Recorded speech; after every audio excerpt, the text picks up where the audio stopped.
Hey there, this is Ozzy Nelson. I was just tuning up the old shitar here.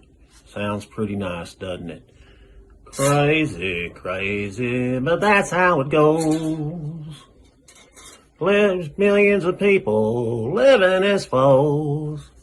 Maybe it's not too late to learn how to love and to forget how to hate. How y'all doing? Y'all are watching the Godfather TV right now. Hope you're having a good old time. You know what? I think it's time for lunch. Some people eat the head. I prefer the wings. What's up, you guys? This is Jesse with Kill 'Em All. Daniel from Kill 'Em All. And you're watching Godfather TV.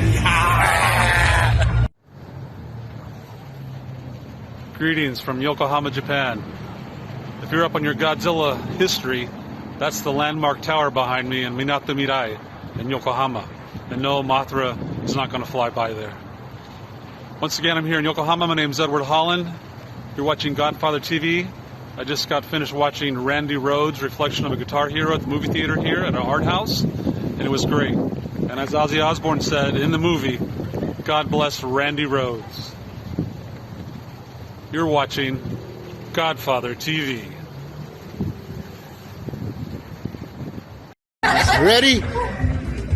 I'm Missy. I'm Lynn. I'm Ashley. I'm Jess. And I'm Raiden, and you're watching Godfather TV. Yeah! Welcome to Godfather TV with your host, Jeff Dennis, Chuck Encenius, Technical Director, Al Mead, with Walter Webb as Ozzy.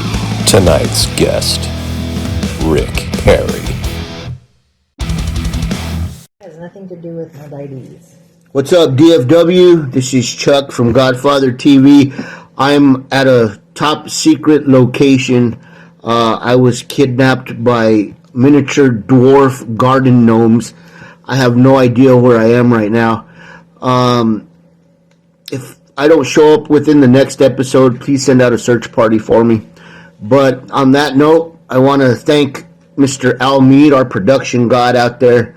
And just like always, I want to introduce the Godfather himself, Jeff Dennis. Hey, thanks everybody for joining Godfather TV today. As you notice, somebody's missing, so it's just going to be me. And I have longtime legend Arlington, Fort Worth / metalhead Rick Perry with me today, and we're going to be like two kids in a candy store talking metal. Absolutely. So we're going to delve into his whole career and every other little thing we can get into. So thanks for coming. Thank you for having me, man. I've been looking forward to this. Yeah, we're glad you made it. And Rick has been around, I'm guessing 40 years in the scene. Almost 40 years. I guess so, yeah. He's a little younger than me. That's why I'm the Godfather. He's the governor. I'm the Godfather. That's right. We're close. But we were both there in the early Arlington metal stages, where we think, a lot of people think, is probably the biggest metal movement in Texas was that Arlington, Fort Worth scene of the 1980, 81, 82, 83, and so forth.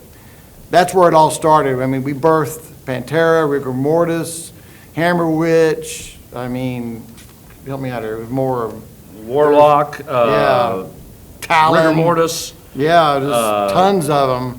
And there's members from all those bands all in the same area, all going to the same schools.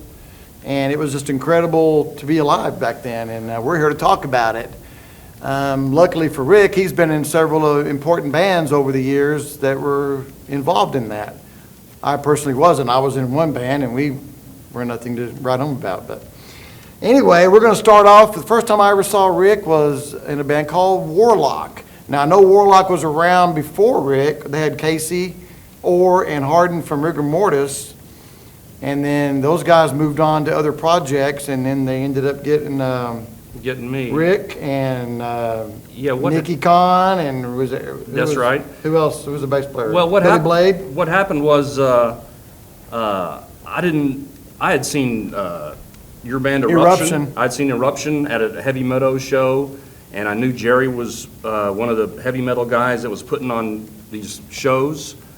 I had seen Jerry and Casey and Harden whenever I used to camp out for concert tickets. Yep. And I'd saw them, and I was always kind of envious and kind of, fascinated by these guys because I had been reading the early issues of Kerrang, and I said, man, Cutthroat Press and all that stuff. I said, those guys look like real British headbangers, man, because they had jackets with the buttons on them, and they had, spiked wristbands. And I eventually met Jerry somewhere, and he found out that I played Jerry guitar. Warden, by the way. Yeah, Jerry Warden, I'm sorry. Jerry Warden, I met him, and he found out that I played guitar, and I had seen the picture in the Cutthroat Press that you were talking about, where it was, they were Harden and Casey and David and Jerry were standing in a graveyard. Yes. And I said, wow, man, there's a local heavy metal band. I was just getting into heavy metal, and I was fascinated by that music. And when I met Jerry, I told him I played in the band. He said, why don't you come over and jam with us? And he gave me some songs to learn. Some of them I knew already. Some of them I had to do some research on and figure out how to learn them. Some of them I didn't even know. And we went over there and jammed. And we jammed with them about, I don't know, a couple months it seemed like. But we never got around to playing a show with that particular lineup with Casey and David. Because they were crazy back then. And they got, at some point they got in a fight. At some motel that they were partying at or something like that, and I wasn't there, but Jerry called me up the next day and said the band had broken up because he said that he goes, man, Harden got in a fight with David, and he stabbed David in the tit. And David threw Harden's drums in the lake. Yeah, that's a great story. So he threw his drums in the lake, and he said the band's broke up. So and my band ended up with Harden, so it worked out good for us. Yeah. So the band, and he got some new drums, or what happened? I think they stole them from some guy's store practice space. Really? I don't know. Yeah. But anyway, like you said, they were pretty wild guys. It was wild, man. But I didn't know, what was, going to happen, but I said to Jerry that I wanted to keep on jamming, so we ended up getting new musicians, and we started, we got Les Choate on drums, we got, and David was the other guitar player there for a while, and we got Billy Blade on bass, and then later on we got Eric Roy on bass, and we were playing, originally we were playing copy songs. We were playing places like OC's Saloon and Savvy's and the Ritz and Matley's, doing cover songs by Judas Priest and Kiss and Iron Maiden, bands like that. Mm-hmm. And, it was, Warlock was really pretty terrible at covers, but we tried. But then we started writing original songs, and we started evolving into a more heavy lineup. And Jerry booked us some shows, like we opened up for Metal Church and Omen. I was there. Yeah, and we played with Voivod and Celtic Frost and the Mentors. We opened up for the Mentors. So it was pretty cool. But Warlock was a very dysfunctional band, and we broke up probably once a month. And eventually, like around 85 or 86, I think we broke up. Well, y'all's home was like Rascals, wasn't it? That's right. Jerry bought Rascals. I guess he owned the Rascals, and that's where they were the house band, basically, since their singer owned the club. And that place had some crazy fucking stories. Yeah. Rascals. Yeah, that was like a little shack out in the middle of the woods somewhere. In Arlington.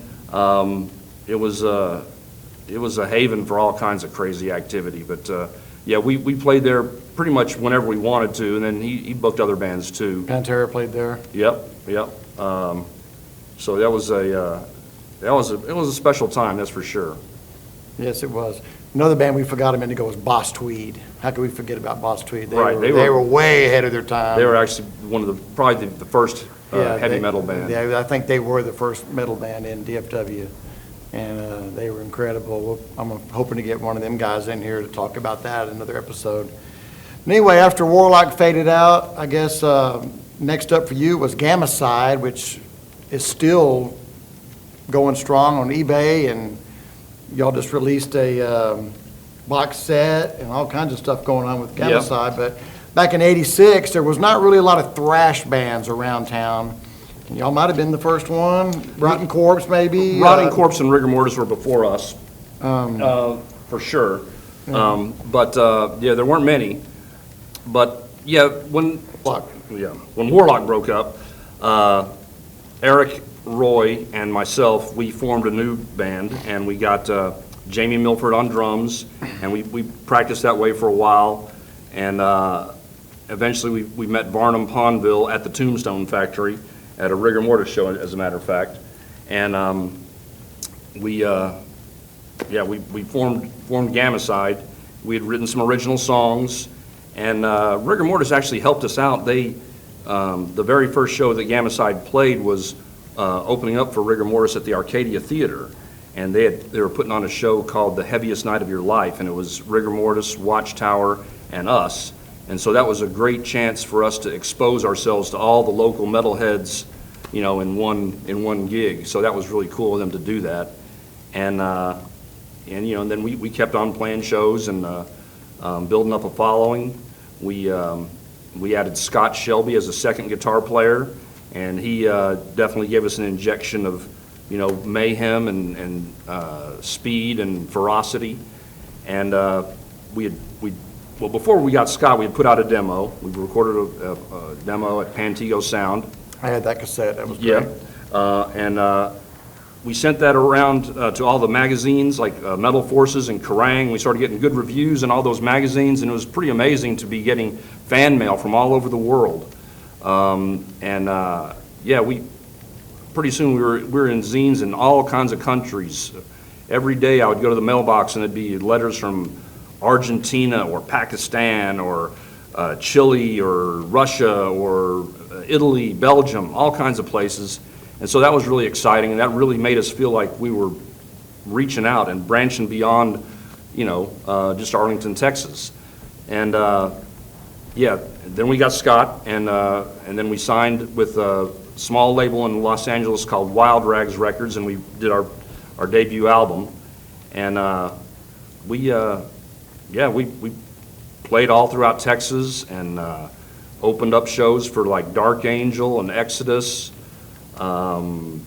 Death, Atrophy, all kinds of bands, Morbid Angel, many different bands, Exhorter, Dead Horse, we did shows with them, and I guess probably one of the biggest shows we did with Gammacide was we played the Clash of the Titans. They had the Sound Warehouse used to put on a side stage at the Starplex, and they called us up and said, "Y'all want to play Clash of the Titans with Anthrax, Slayer, and Megadeth?" And we were like, "Of course." Let me think about it. Yeah, I guess. And that show was like complete mayhem because they had a setup on the side there where they had the T-shirts and the the beer. A lot of people always concession over there. stands. And there was a huge mosh pit, and they made us stop after we were supposed to play like 3 or 4 sets, but after the second set they told us to stop because people couldn't get to the concession stands. But it was mayhem. That's awesome. It was a great show. But yeah, Gammacide, it's Victims of Science continues to get reviewed, and I still see it on. Yeah, I think it's great. It gets. It's kind of like gained a reputation as a gem of underground thrash. It's like these thrashers that are young kids that are getting into thrash. They eventually discover it and they love it. So Do you see any money up for that, or is it like, I don't care, at least somebody's buying a record, or do you actually see any money up for that? No, don't really see any money out of it. Maybe a little bit. We put it out ourselves the first time we put it on CD. Yeah. We put it ourselves, and actually that sold pretty good. That was in 2005. We did a reunion, and we hadn't played together in a long time, but we got back together and did some shows. We did a show with Rotting Corpse and Rigor Mortis. As a matter of fact, they had reunited also, and it was a packed show. And we pressed up some CDs and sold them all through the mail. I mean, there was, I think they all discovered it through the internet, you know? Yeah. New fans discovered it through the internet, and it just kind of gained a life of its own and keeps on going. So y'all broke up officially in like 92? Yeah. But now it shows 2004 is still active, so. Well, that's not right. Yeah. I mean, not really active, but Could be active? no, I don't. It was too hard well, we broke up in 92 because we wanted to move on to a bigger record label. So we were sending, we had done a new demo, and we were sending it to all the labels like Combat and Metal Blade and Road Racer and all those. But at the time, this is around 91, Grunge? death metal and grindcore. That's all they wanted to know about. Not so much grunge yet, but I guess that was on the horizon. Yeah. So it was a situation where, they said, well, the music's okay, you know, but all they wanted was, you know, the death metal vocals at that time. So we just kind of, you know, we just called it a day and, you know, just phased out. It was just basically thrash had suddenly become unfashionable. So Yeah. And then you switched gears, I think, to Puncture. That was Right. right, like same year, right? And Yeah. that's a completely different That was a style, almost like Nine Inch Nails on acid or something. I don't know. yeah, it was Puncture was around 92. I had bought a drum machine, and I was actually at that time a little bit burnt out listening to metal all the time, and Yeah. I was listening to a lot of I listened to some rap stuff like NWA and Public Enemy and Ice-T, and also industrial bands like Skinny Puppy and Godflesh and Ministry, and I said, well, that's pretty cool. Maybe I could do something like that. So it was just supposed to be a studio project at the time. And I bought a 4-track and a drum machine and just started doing some songs and eventually released it as Puncture. And but that started getting response from the labels. I mean, I didn't really intend it to be anything other than just kind of a fun thing, but it started getting more attention, so I just started putting my energies toward that.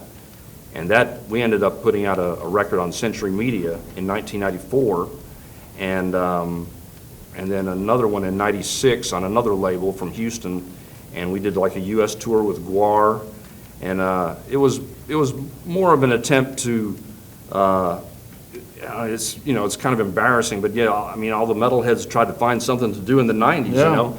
So it was kind of like merging heavy metal guitars with, you know, industrial drum beats and just kind of putting a new spin on it. It was like, I was like undercover, you know? I was like, metal was kind of a bad word, and so I was just more or less just putting a new paint job on it. But I liked it. I thought it was cool. It was definitely something I was into at the time, and you know, it gained some popularity. I think, and the death metal people liked it. You know, we seemed to attract a crowd of you know, everything from, you know, your gothic vampire people to you know, the death metal grindcore crowd. It phased out around 99. Yeah. But y'all did a reunion in 2008, a reunion show and videoed it? Yeah, we did it. Was this one show, or? We just did one show, yeah. You had all the theatrics and stuff in there? I heard- Yeah, I heard it was fun. We did a show in Fort Worth and filmed it and put out a DVD, and all the Puncture stuff is out of print, so what we did is we put like MP3s of all the Puncture material it's on the DVD, and you can just download it off there. So, you know, if there's Gammacide definitely gets all the attention as far as, like, you know, diehard fans from around the world. Puncture, not as much, but there are some people who really like it, and they usually have some mental issues, you know. But they seem to really like it, and I doubt I'll ever revisit that again, but you never know. And then you just kind of went on a hiatus for about 4 or 5 years after Puncture. I don't remember seeing your name around doing anything. Yeah, honestly, around that time, it was like around year 2000, I think I didn't do anything. I sat on the couch and watched the Godzilla movies for about 4 years. I mean, Hey. I was just You'd been going straight for 15 years, you had to take a little break. yeah, I was being a dad, I guess. So, helping raise my daughter and all that. So there was, I wasn't really involved in music at all. Then around 2005 is when Gammacide did that reunion I spoke of earlier.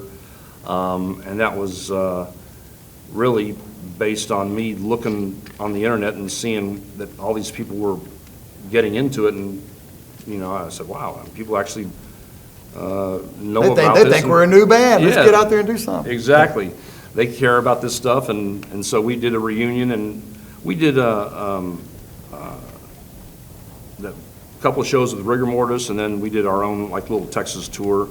And we wanted to keep going, but two of the guys in Gammacide, Barnum lives in Louisiana and Jamie lives in Colorado. It made it too difficult with them being in other states. I mean, it's hard to keep a band going like that. Right. So we, we're still in touch and we're still friends and everything, but it wasn't something that we could really keep it going. And then you came up with the Texas Metal Alliance. Who was all involved in that original thought process? Because I think that was a very important part of local music, because it brought everybody that you used to go see 10 years ago, and all of a sudden they all were wanting to jam, and it gave birth to Warbeast and other projects. So how'd that start? Yeah, Wayne Abney from Hammerwich had been involved in a motorcycle accident, and Wayne is someone you should probably have on the show too. Yeah, he's on my list. Yeah, okay. And Bruce called me up, Bruce Corbett from Rigor Mortis. He called me up and said, could Gammacide do a benefit show for Wayne?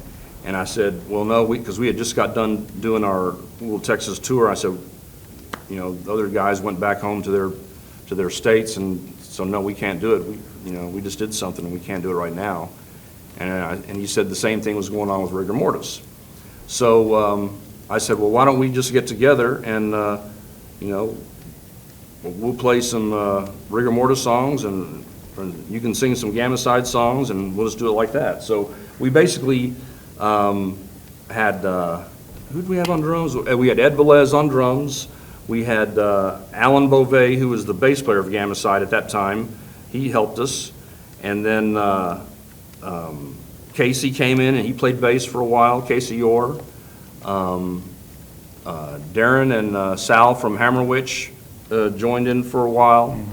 So we played a gig, and we called it, because there's all these guys from different North Texas metal bands, we called it Texas Metal Alliance. And that was Scott Shelby's idea. Yeah, that's cool. That was a cool idea. And so we did one show, and it was very successful. I mean, we had a lot of people. Was that the Rockstar Bar? No, it was at that place in Arlington. I think it's called. It changed to the Dream World or Phoenix or something like that. That big place. Yeah, it's a pretty big place, and it was a very successful show. We played, Bruce sang some Gammacide songs, and we had learned Rigor Mortis songs, so we played all the hits by all our respective bands. Rotting Corpse, Steve Murphy was involved into it. I forgot about him. He was involved in it as well. Perez? No, he wasn't in it, but I don't know why. I don't know where he was at that time. But, we raised some money and for Wayne, and, we donated it all to him, because I think he had also been just involved in Hurricane Katrina as well. So he was not only had a motorcycle accident, but he had lost all his, home and where he had lived. So we donated the money to him, and it was a big success. But after it was over, we were happy about it, and we wanted to keep going. And so Bruce and Scott and I continued on, and eventually formed Warbeast out of that. So that's kind of how that project became Warbeast. Yeah, Warbeast, of course, was Bruce's final band before he passed away, but they went on for about 10, 12 years, toured Europe, had probably 4 albums out at least. Yep, yep. Yeah, Warbeast. Very successful. Yeah, post rigor mortis band. It was. We, after a while, we got tired of just playing rigor mortis and Gammacide songs, and we started writing new ones. And but I think Bruce, but he still had rigor mortis going at the same time, and rigor mortis had done a tour with Phil's, one of Phil Anselmo's solo project bands. It was called Arson Anthem. And we had done a demo for Texas Metal Alliance, it was still called at that time, and he gave it to Phil, and Phil loved it. And, once he said he wanted to sign us, we didn't even talk to anyone else. We just, focused on that. And Phil had us go out to his house in New Orleans, and we recorded our album out there, and it turned out really good. I'm very proud of that album. Crush the Enemy is the first Warbeast album. It became more successful than I expected, actually, and it got to the point where I was going to have to make a choice of if I was going to leave my job or go on tour with these guys. And I wanted to do it, and looking back, I probably should have, but I said at the time, well, I didn't want to quit my job because I've had the same job for like 15, 20 years. And I decided to stick with my job rather than get in the van, at that age. Right. So that was that. Yeah. They continued on for, put out a couple more albums. And, they were very successful, of course, Warbeast, real good band. Yep. And then you, I guess, fell off the radar for a little bit for a few more years, and then all of a sudden you came back with the awesome Iron Jaw, which is right now one of the best metal bands in Dallas-Fort Worth. If you haven't heard them, you've got to check them out. They're old school. Imagine like 79 Judas Priest meets, I don't even know, man, 83 Iron Maiden. I don't know. Something like that. I'll take Something it. like that. I mean, they're just awesome. I'll take it. Tell us how that became, and where you're at now. Well, actually, like around 2014, you're right. I fell off the radar. I was just, waiting, trying to find something to do after the demise of, after I left Warbeast, and they continued on. I was trying to figure out what I was going to do, and I did reunite with Jerry, and we did. Warlock reunion. Yeah, Warlock, Texas. Yeah, I guess. in 2014, I got back with Jerry, and we were gonna do some shows. We did 2 shows, and they were very successful. But the same dysfunction that plagued Warlock in the old days seemed to still exist. So we didn't stick with it very long. But when we split up, the bass player and drummer, Randy Cook from Rotting Corpse and Clay McCarty from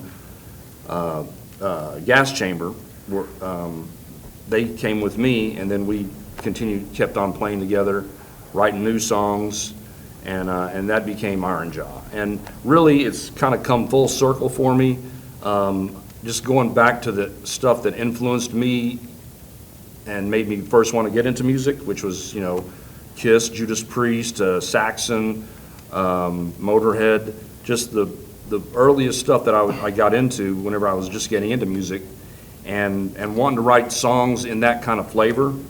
And we got Todd Pack and as a vocalist, and he's played in many local bands. But I always knew him as a drummer, and I didn't really think about him as a vocalist. Exactly. So he's talented. He's got a lot of skills. But he turns out he's a very good singer. You had another singer first, right? Yeah, we had another. You had a demo with a different. Right, we had another singer, Rich Stafford. And then Jeff Brown is added as a second guitar player. Sorry, got this all kind of jumbled up. Yeah, it's okay. You can edit it and make sense of it, I guess. Jeff Brown, as a second guitar player, was added. He played in Plague Allegiance back in the old days. I don't know if you remember them. Yep. Motor band from Sure the do. Joe's Garage days. And we did a demo with Rich, and then we parted ways with Rich, and we were looking for a new singer, and Todd had contacted me and said he was interested, and See, I saw him and he was in a band called Iron Priest back in right. late 2000s, doing nothing but Judas Priest and Iron Maiden. And I saw him and said, that can't be the same guy I saw back in the 80s that was playing drums. I know. I was like, wow, I didn't know he could sing. And I know. then he had Alcoholica. Yep. And I was like, okay. Yeah. So he in fact, I think he sent us an Iron Priest video, and that was how, he got my attention, because I was like, oh, okay. Yeah. And, it's turned out really good. We recorded a CD in 2020 called Chain of Command, and put it out and got a good response, and it got picked up for distribution in Germany by this company called Underground Power. And we're soldiering on, continuing on. We wrote some new songs and recorded them earlier in this year, and we just put out the first one. Tonight We Raid. We just put out a video for that one a couple weeks ago. And Be a good time to play some of that right now. yeah, let's take a look at it.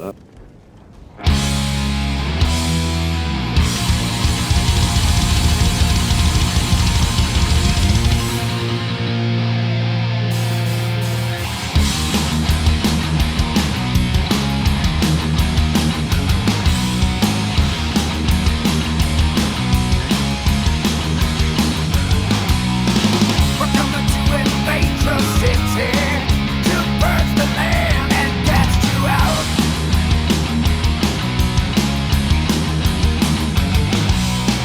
Driven by the ancient ones, we'll burn your temples to the ground. I'll burn them down. Beat the drums of war for those that came before us. Cargo now on board. It's you we're headed for. Flying low, that's daylight fades. Run for cover. Tonight we raid. Ah, yeah.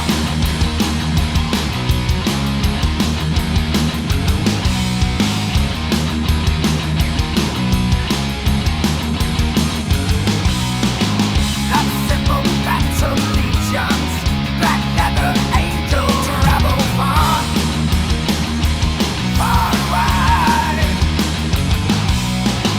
Fight strikes upon the anvil, fight points upon the sacred star, the burning star. Beat the drums of war for those that came before us. Cargo now on board. It's you we're headed for. Flying low, as daylight fades.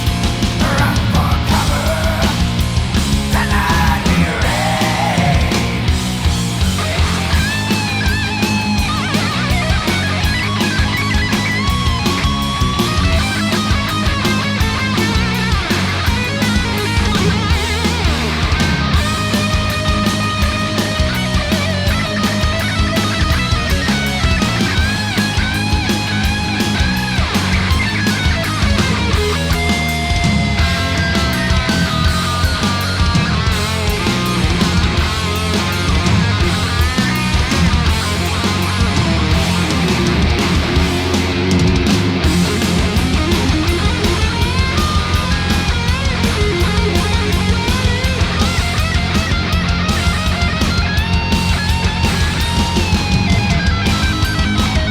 It's another trap. We come to find no city now.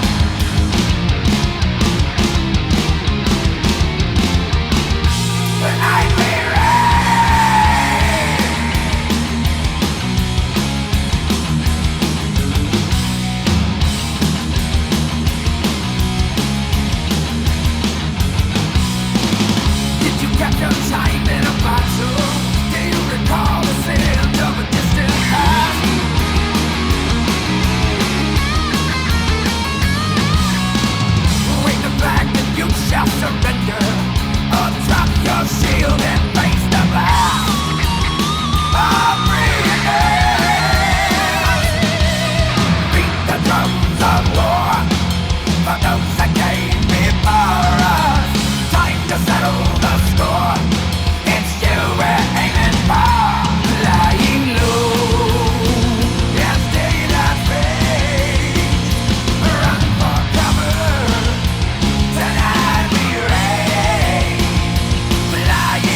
Is that how you do it? Yeah, and then we'll plug it in. All right. All right.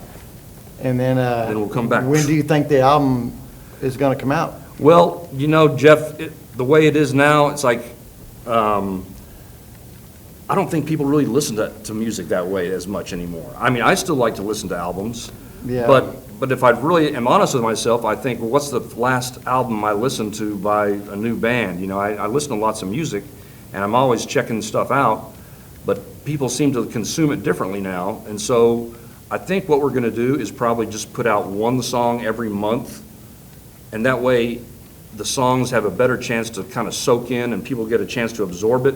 I think if I put them all out at once, it's kind of like you just it's good philosophy, I think. You blow your creative wad and then there's nothing, But this Al has that same thought about it. If they need to focus on one really good song and really good video and put it out and not worry so much about getting CDs and everything out. Right, because no one's going to listen to it that way. Some people might. It's different. It's different now. Yeah, we're old school. Yeah, we have diehard fans that probably want to sit down and listen to the whole thing in their car, But a lot of people don't listen to it that way, and so put out one song and with a video. That way they can watch it on YouTube and it can kind of, they can get to know the song.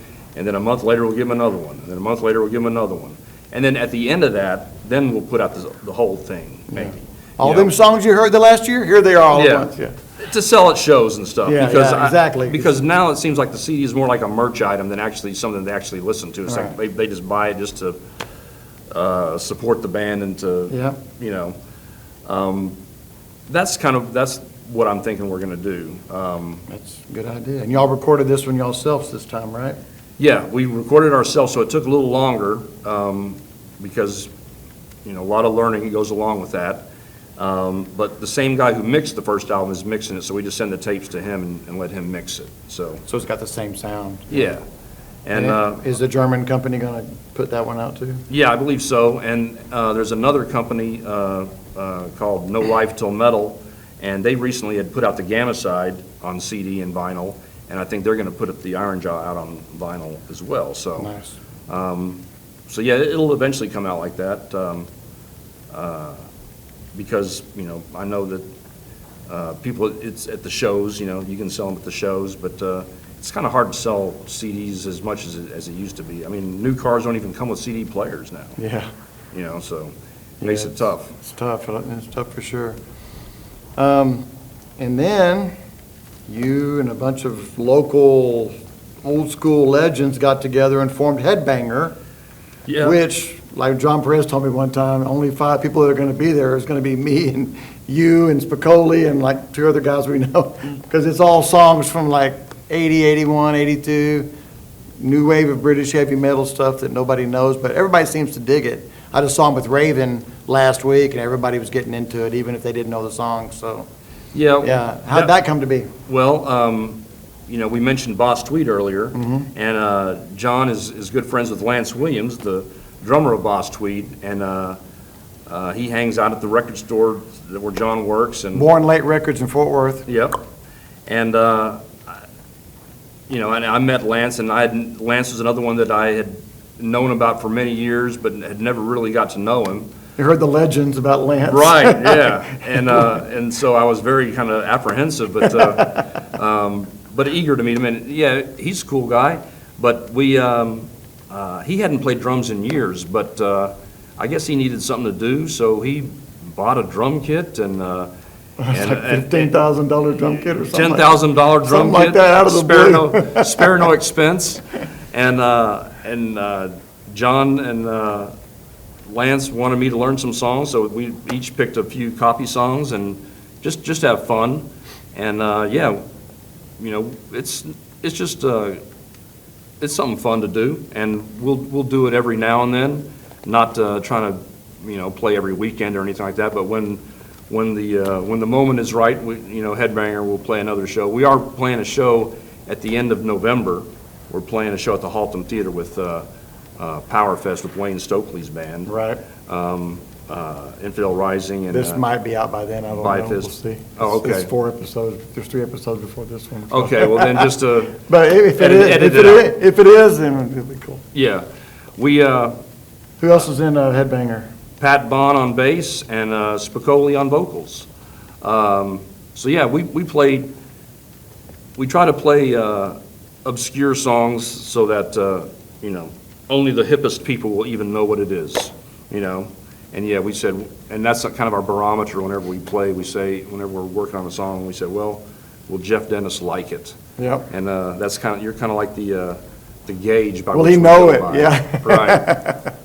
They do like Savage from Judas Priest instead of other Judas Priest Right, songs. yeah, we They do Savage. Princess of the Night by Saxon, Metal Church by Metal Church, Night of the Demon by Demon, stuff like that. It's incredible. Holocaust, Heavy Metal Mania, all the stuff I liked when I was growing up.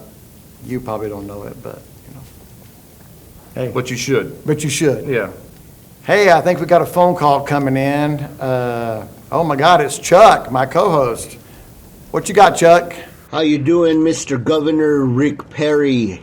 Sorry I couldn't be there in person, man, but like I said, I have no idea where I am, and I'm in a lot of pain right now. But on that note, I just wanted to know, you being a guitar player and all, I just wanted to know who you prefer as a guitar player. Are you an Yngwie fan, or are you a Michael Romeo fan? Inquiring minds want to know. Is that correct? He wants to know who's better, Yngwie Malmsteen or Michael Romeo? Who's Michael Romeo? He's in Symphony X. Okay. He's not old school enough for you. I don't even know Symphony X. So I would have to go with Yngwie just because I know him. Yep. What would you say? Definitely Yngwie. I was an Yngwie fan back when he was in Steeler, all the way through the early Rising Force days, and I don't care if he's a prick. I don't give a shit. Now he's ridiculous. He has like 900 Marshall amps, and he plays like 90% of the time solo stuff, just guitar. But back when he had a singer and he was kicking ass, he was one of the best. So I'll support Rick on that one. He got Ripper Owens to one. Yep. Yep. He's had a lot of good singers. He just gives them no credit. So, yeah. Well, Thanks, Chuck. Sorry you're not here. Rick, one thing I wanted to ask you is what advice do you have for younger bands or young guitar players or anybody trying to make it in the scene today and when there's not really much support from labels or venues? All we really have is social media, and we know that doesn't work. What's your advice to a young band to not give up? Well, I would say in the beginning, you got to play as many shows as you can, wherever you can, in the beginning. And you got to remember that you're performing and entertaining people. You're not just up there playing the songs. You need to put on somewhat of a show for the people that come to see you. It's not enough to just stand there and just play the song correctly. I would say that. Then after you've built it up somewhat, then maybe you can be a little more choosy about your gigs, and instead of trying to play everywhere, maybe just be more selective, but really promote the hell out of those gigs that you do. And I would say there should be a rule that every band member should at least bring 10 people to the gig, and that way you have at least 50, and club owners will see that, and if there's at least 50 people through the door, I guarantee you they'll want you to come back. And do you think they should go with like our philosophy, man, to go about having just one really good song to get people drawn in, or do you think they should really try to, whatever works for them, I guess? Or Probably these days that's probably the way to do it. Probably just focus on one song, but again, that's kind of tough too, because sometimes you never really know what song is the one that's going to catch on. I would say get some feedback from your friends that you actually trust, not just the people that are going to say, that rules, no matter what you play them. Right. But the ones you really trust is going to give you a good opinion. That's true. That's what I would ask somebody and say, what do you really think of this song, I always like it whenever I'm asking my friends if they tell me something negative about stuff, because then I know they're being honest. Mm-hmm. Because if they just say, it sounds great, then, I just think, man, I'm not really getting an honest opinion. I need to hear, it sounds like the beat there is fucked up, or that solo's lame, or you can't hear this, or the ending seemed awkward. then that's some actual feedback that I can use. Yeah. So, yeah, I mean, in the beginning, play everywhere, and then you got to be more selective, but try to really promote the hell out of it. And I know. everybody in the band needs to have a mission. There's something they're good at. Maybe one guy's the guy who's good on social media. Maybe there's another guy who's good. Make flyers. Right, passing out the flyers. That's not really done anymore. Hey, I think if you still hang flyers up outside record stores and stuff, I think it still helps. I agree. But, everyone should have a role. And whether that be, dealing with the equipment or whatever, booking the shows. And if everyone's pulling in the same direction, I think things will happen. And I do agree about it, the image and the show. I mean, I don't care if you have the best song ever wrote. If you're boring, I won't ever come back and see you. Right. The world needs rock stars. I don't care what anybody says, and I need to be entertained. I like to be entertained. I don't care how great that song was if you're standing there looking at your shoes wearing shorts and flip-flops, I mean, that's just me. I'm old school. Yeah, I think sometimes, you might think, well, this would be corny if I do this, but usually stuff like that is what's cool. That's what people remember. And people want to see something that's exciting and larger than life and more interesting than just the regular same old shit that they see. So I think that people should remember that, and you just got to put on somewhat of a performance. You don't have to go crazy like this one band I saw at O'Reilly's where they had chains hanging from the ceiling and they hooked him in this guy's chest and pulled him up and he was hanging from his skin. You don't have to go that big, but Really? Yeah, a band called Hostel. Oh, okay. They did that. It was like at O'Reilly's. Wow. I'm like, maybe you'd pick a bigger show Well, to do that at. yeah. Don't torture yourself. Yeah, But at O'Reilly's, that's really out of place. it was crowded, but it was crazy. Everybody was like, oh my God. But Yeah. you don't have to go that far, but you need to work on your show. There's so many boring bands out there these days. But anyway, thanks for that opinion, Rick. And I'm going to ask one more question here. We always do a top five. There's only 3 of us here tonight. So what I'm going to ask is, who is your favorite top 5 guitar players that influenced you, or you'll always remember for being there for you when you were young, or whatever? Not necessarily the best 5 guitar players in the world, but your personal top 5 guitar players. If you can come up with some of those on the top of your head here. I would say Ace Frehley, probably one of my biggest influences and one of my favorite guitar players. I think all those leads on those early Kiss albums are immortal, and they're like rock and roll 101. I mean, it's just like all the licks and stuff are there. So Ace Frehley is a big one, and then Glenn and KK both are 2 of my favorites. Priest is my favorite band by far, and I've studied their leads, and I love the dual lead approach, and I like the dialogue between the 2 of them, and I like what they both do, but together it's just an awesome combination. And then I would say probably Angus Young was one of my favorites, and Michael Schenker. Nice. So that's my list. They're not the best guitar players, but those are my favorites. Well, that's odd because I have Glenn and KK on my list too, because Judas Priest is my favorite all-time band. The first time I saw them, it actually changed my life. I mean, I liked the same kind of bands, and then I saw Judas Priest, or heard Judas Priest. And so when was the first time you saw Judas Priest? 78 with Foghat and BTO. Me too. Yeah. Same show. Yeah. Yeah. And then I went back. And did you know who they were at that time? Me neither. And I saw a guy walking around saying, Judas Priest, they came from the future. He had a shirt that said that, and I said, that is fucking cool. Really? And I went out the next day and bought Sad Wings, Stained Class, and Music Land at the Forum 303 Mall. And I bought the early Priest albums. Anything I could find by Priest, I bought them all. They were like $3.99 back then. Yeah. And I went home, and the first song I put on was Victim of Changes, and that was it. I went to that concert too because it was like maybe the 3rd concert I'd been to. I think I'd seen Kiss and Foreigner, and then went and saw Foghat, and it was a crazy experience because I'd never seen headbanging like that because Glenn and KK were headbanging, and then who's this singer in the middle with short hair and these high-pitched laser-like And that was screams? before he wore the studs and stuff. He was wearing like a kimono and stuff. Yes. And they did a Stained Glass tour. Yeah, that was Open with Exciter, and it was all over after that. Right. I was like, okay, I'm done. That's my favorite band, no matter what. It was. I'd always been attracted to the darker, more menacing stuff at that point, I hadn't been listening to rock music that long. I was into Ted Nugent and Kiss and Black Sabbath, but I always liked the more evil or darker kind of stuff. And this was just like amazing. And I was the same way as you. That's pretty cool.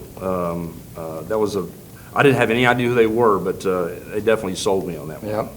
Yeah, we were at a lot of the early concerts together. Every time I post an old concert ticket stub or something, I was there. Yeah. That's what you get when you're old. You get to watch all the cool bands for $5 back in the day. Yes.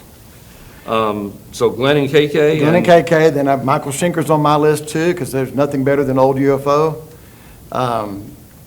Old UFO blew me away. I saw UFO several times, and I also love MSG, and I love Macaulay Schenker all the way up. I mean, I go see him every time he comes to town, and he never disappoints. Amazing Not the player. friendliest guy in the world, but hey, we're not judging on personality, you know what I mean? Yeah, you met him a couple times? I met him 3 or 4 times. Yeah. And sometimes he won't even talk to you, and other times he signed everything I had, so just depends.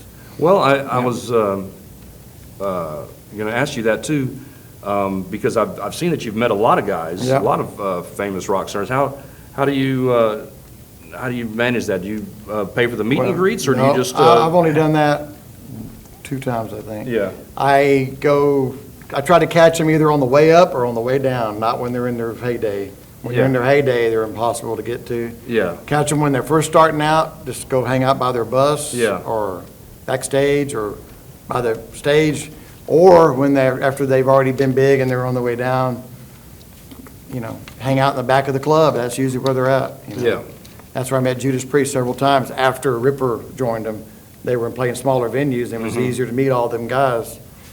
And Yeah. then, of course, You go to the show at Caravan of Dreams in yeah, I Fort was Worth. there, and I was at the one at Deep Ellum Live too. Yeah. And when they played with Anthrax. Yeah.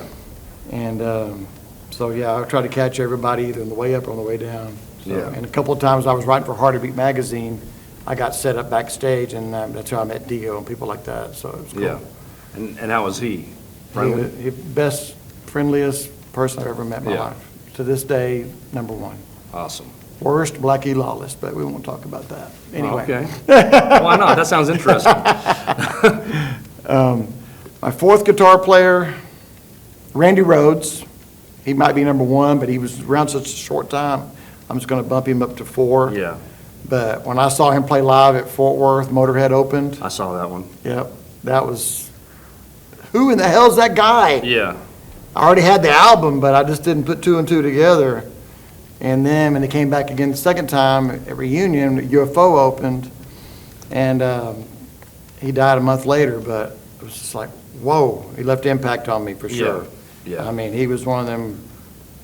I probably should have had him on the list too, but I won't revise it. Yeah, but but like I said, he was around such a short time, and I go back now and I listen to all the early Quiet Riot stuff that he was in, and it's all great. But at that time, it was just 2 albums. It's all you knew about anyway, But that was greatness. And then my 5th one's probably kind of odd, but Robin Trower. Okay. I loved his albums in the 70s to like 75 to 82. I loved the singer they had, James Dewar. Yes. And Robin's playing. To this day, I still pull out old Trower albums, and he's heavy and he's bluesy. Ace Frehley's on my list, but it's like right 6 or 7 probably. I mean, there's so many I could name. Yeah, I could name off 100 of them right Richie now. Blackmore. Richie Blackmore's early stuff and Rainbow stuff just blew me away, and But yeah, I'm going to go with those right now. Al, you got 5 that you can think of top of your head? Well, I have 3 to add there tonight. I go with guys from what I call the age of guitar madmen. which would include Ted Nugent, Angus Young, and maybe Frank Zappa. Just guys that were out there. That's all I got. Yeah, I was thinking about Ted as well. He put on a hell of a show back in those days. You know, I think I was, I've always been more into songs than like, lead guitar players. So, to me it was more important like what the riffs, wicked riffs is what really drew me into metal. Yeah. And not so much the lead solos, although I do like lead solos, but the lead solos I like are just the fucking rock and roll, shred your face off type, fast stuff. And I guess, and Ted Nugent really is an amazing player, and Ted might need to be on the list too, but He's got some good riffs too. Yeah. The early albums are he does. killer. I know Double Live Gonzo was something that I still listen to all the time, especially side 3 where he does Stormtrooper I and love Stranglehold. Stormtrooper kills me. I I mean, love that that song. is just like, he's just like on fire. You can tell he's just like the energy that comes out of that is just amazing. And yeah, Ted is definitely was a force of nature back then in the late 70s, early 80s. Yep. Did you see that show with Ted Nugent and Manowar? That was in the 80s. I didn't go to that one. Yeah, that was at Reunion Arena. It was Ted Nugent, Pat Travers, and Manowar. And that was another one where the opening band is like, what the fuck? They're wearing loincloths? Yeah, it was great. Yeah. Great show. Yeah, I saw I'd say is Uli Rock. Early John Yes. Ross. That's a good one. Cells the Turon. Yeah. I love Taken by Force album. It's one of my favorites. Love that album. Okay, my 5 favorite guitar players of all time. I didn't really think about this before I make the video, so I'm just going to throw some names out there, but I do know my number 1, okay, but we're going to save that one for last. As far as my favorite guitar players on Earth right now, or just in general, I have to go, obviously, with Dave Mustaine. Not necessarily a great lead player in my book, but the guy can write and he can play rhythm guitar like no one else. I just give it to Dave. He's on my all-time favorites list. Then right above him, man, is James Hetfield. Same thing. James is just a killer guitar player on the writing side, and he can actually play lead too. I mean, so can Dave, but I think James is a little bit more creative with his leads. I mean, the solo lead in Master of Puppets, even on Nothing Else Matters, is just so, I don't know, man. It's like he's singing. You know what I mean? It's pretty cool. Then it goes to like the shred side of things. Gotta go with like Nuno Betancourt, man. Very underrated, very just killer guitar player, man. We need to hear more of Nuno. Need to do some more extreme shows, Nuno. So that's 3 right there. Number 4, geez, man, it's just a big toss-up, but I have to go with probably, I don't know, let's just say the late Jeff Hanneman. I have to go with him, and he just, Slayer, I don't know, he just wrote some of the coolest riffs, and maybe Kerry wrote most of them, but I remember seeing Jeff play those live, and it was just insane, my favorite guitar player of all time, and he always will be, is the late Chris Oliva from Sabotage. That guy is just, I don't know, every time I hear him play, even to this day, just on those records that he was on, just moves my heart, man, and I think it always will. He's very underrated as well. I mean, and just he has that legacy, to me, like Randy Rhoads and like Stevie Ray Vaughan and stuff like that. I know I didn't put those guys on that list. I mean, those guys get honorable mention for sure, but those are my 5 favorite guitar players. But Chris Oliva will always be number 1 to me. Being an aspiring guitar player, try to emulate him. Try to just pick his style apart. So maybe one of these days I can actually emulate some of what he's doing. But that's my list, and I'm sticking to it. There you go. Good stuff. In the old days, you'd go home and, I had my black light in my room and, in the right state of mind and sitting there looking at the album covers and reading the lyrics and with the headphones on and, you really experience music on a deeper emotional way and just really, I would read all the liner notes and study all that stuff. And I think people miss that now when they're just listening to one song at a time. They don't really connect with music in the same way as kids in the 70s did. Another thing people don't understand is we had no warning when that album was coming out. We didn't say, we didn't hear on the internet, in 3 weeks from now the new album comes out. We would just show up at the record store and there it was on the fucking shelf. Right. I remember walking into Fantasia Records and saw Hellbent for Leather sitting there and I just went, oh my God, the new Judas Priest. Yeah. Because somebody had told me Rob Halford died or I don't know, some stupid rumor going around. And I didn't even know if they were going to do another album. And I walk in and I grab that. That's mine. Oh, that new. This Accept. They look cool. I'm getting this.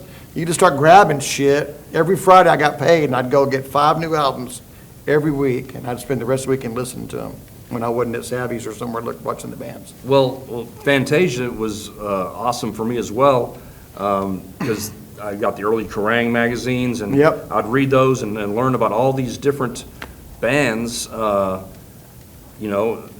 I had to go investigate, like Accept or Anvil or Exciter or Trance and Heavy Load or Witch Killer, all kinds of different bands, and then you go and seek these bands out, or you just judge it by the album cover and say, well, that looks cool, and see what they look like on the back, and you're right.